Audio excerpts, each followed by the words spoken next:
Bien, eh ben, écoutez, bonjour et bienvenue, vous êtes chez Oasis Voyage et aujourd'hui c'est un jour de fête parce que Maud Séjournant qui voyage dans le monde entier est aujourd'hui à l'agence Oasis. Alors, je suis ravi de t'accueillir Maud, bonjour. Bonjour. Alors qu'est-ce qui t'excite? Où est-ce que tu vas emmener tes prochains groupes? Bon, je sais un peu la réponse, mais voilà. Qu'est-ce que tu as décidé de proposer? Bon, prenons de manière chronologique d'abord les Galapagos qui seront en février. Voilà. C'est un lieu qui m'attire depuis très longtemps. Très longtemps. Je me suis dit, un jour, j'irai aux Galapagos. Et ces derniers mois, depuis qu'on a lancé ce projet et que c'est devenu une réalité, de proposer cette aventure, j'ai voulu me préparer personnellement à être en contact profond avec les esprits animaux. Je ne peux pas dire que je sois une néophyte totale dans ce domaine, puisque ça fait des années que je propose des rencontres avec son animal totem, que je travaille, j'ai fait des ateliers, des stages autour de ce thème, parce que pour moi, l'animal totem, ce n'est pas les animaux qui sont à l'extérieur, qu'on peut voir aux zoos sur des images, c'est la partie vivante, incarnée, charnelle de nous-mêmes. Nous sommes dans ce corps animal, nous sommes des mammifères, après tout, n'oublions pas ça.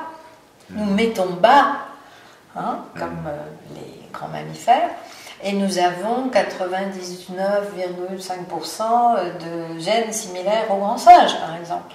Donc de dénier notre nature animale serait incongru, bizarre. Bien sûr, si nous n'étions que cela, nous ne serions que des animaux. Si nous sommes des humains, c'est parce que nous avons la conscience de notre être conscient, divin en nous, qui est absolument fondamental.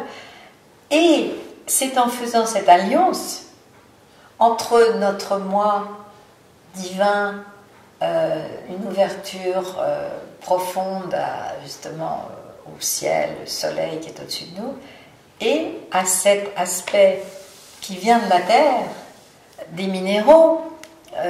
Les os, c'est quoi? Le calcium, le magnésium, ça vient de la terre, tout ça. Et tous les animaux qui sont autour de nous sont faits aussi de cela.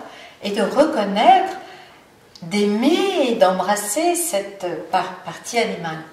Je me souviens de cette méditation guidée que tu avais fait avec le groupe à Bali sur l'animal totem.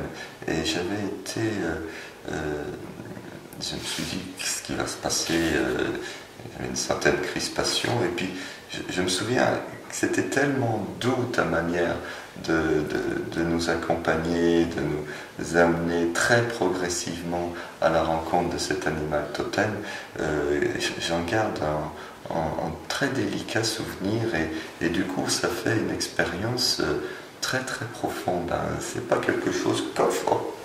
C'est vraiment quelque chose que l'on va chercher qui habite après, qui reste avec nous. Ouais. Oui. Et c'est important d'être doux parce que moi, dans mon approche où j'étais dans cette dimension chamanique, j'ai compris aussi qu'il était nécessaire de l'adapter à notre nature occidentale de maintenant, dans le cadre de notre culture. Je viens de cette culture. Et mon don ou ma mission, c'est de savoir faire le pont entre ces cultures traditionnelles qui quelquefois peuvent être un peu rudes, je trouve pas toujours facile pour les êtres un petit peu polissés quelquefois que nous sommes dans notre culture, et de faire ce pont et de l'adapter à qui nous sommes maintenant pour pouvoir utiliser l'essence de ces traditions, mais à notre manière. Je me suis préparée pour ce voyage en allant faire un grand voyage dans la nature, et mon ma gageure, mon challenge, c'était de photographier ou filmer des animaux sauvages, toute seule, avec ma petite caméra, comme ça, de par mon intention. C'est-à-dire que je me suis préparée, je préparerai les gens du groupe, du cercle, pour qu'ils puissent se mettre dans cet état intérieur, pour appeler, pour qu'on devienne des magnets, des aimants, en quelque sorte, qu'on soit dans un mode d'ouverture et d'attraction des animaux. Et je l'ai prouvé, je crois, en prenant ces photos que j'ai mises sur mon blog, des photos d'animaux. Et je vais même te dire que il y a des animaux que je voulais voir avant, que je n'avais jamais vus.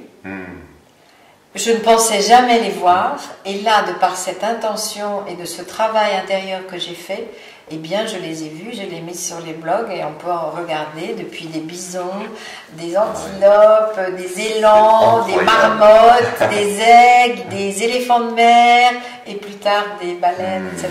Donc, voilà, ça marche. Merci beaucoup d'être passé nous rendre visite et voilà, et à bientôt. À bientôt.